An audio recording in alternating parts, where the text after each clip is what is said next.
Yes, have we met? I know. Dr. Esuleka, you've been studying, I understand, shipbreaking in Alang, India now for the best part of a decade. Do you feel the risks to the workers and the environment are due solely to the beaching method? In fact, the risks are due to the way workers are conducting their own operations. See, beaching or slipway or dry dock or floating platform, these are the architectures or layouts of the dismantling yards. They have nothing to do with the risks that is posed to the workers or posed to nature. This is what has been one of my major findings when I have been doing research about the risks caused because of ship dismantling activities. And I am not only referring to the activity done in India, but I have been also studying it in UK. I have also been studying it in Turkey, also in Sweden.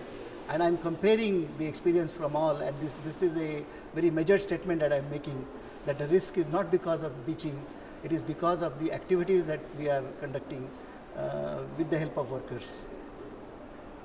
How can that system change or that risk be minimized? I think the key is education, key is proper management of the activities, key is using proper kind of technology while conducting the dismantling activity. And I can tell you that even within last 10 years that I have been seeing, I am seeing that the trends are gradually towards the betterment, and I am seeing that improvement is slowly happening. That the older system is no more acceptable to workers as well as yard owners today, and we are seeing that a lot of protective equipment is used. The asbestos, glass wool handling is much improved.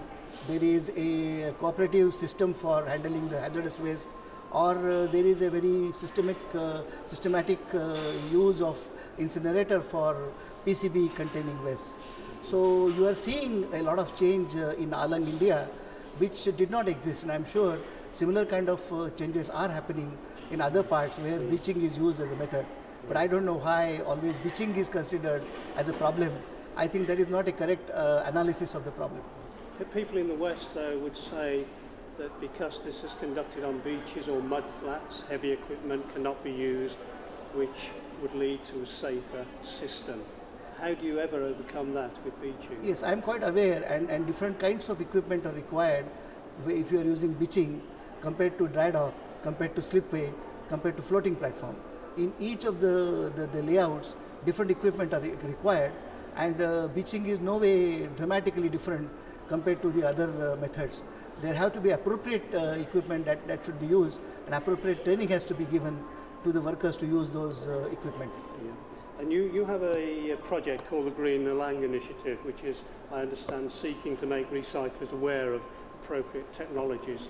What stage are you at in that project? The government of Gujarat, where the Alang coast is situated, has the agency called as Gujarat Maritime Board, which has awarded this particular project to IIT Bombay, where I teach, and I am a researcher in marine pollution and preventive environmental management of the pollution.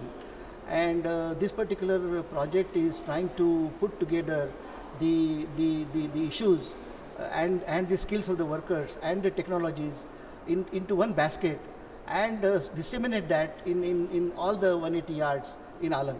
This is what is the nature of, that is how the greening of ship dismantling can take place. Therefore, it is called Green Alang Initiative. And are finally the recyclers in Alang receptive to these ideas, and are they willing to invest where necessary? Yes, indeed, they are quite receptive, and I have conducted about a dozen training workshops where anywhere between 40, 50, 60, 75 managers have come. At the moment, we have concentrated on the managers and the shift managers, production managers, and safety managers who are participating in the workshop. And lo and behold, we are also conducting the exams at the end of the workshop so that their knowledge is tested. And we are trying to disseminate right kind of methods, right kind of technologies, right kind of laws, and the right kind of international activities. For example, the IMO's convention all that knowledge we are trying to disseminate. On parallel, India also is having development of new laws and regulations, so it is going hand in hand and it is working very well.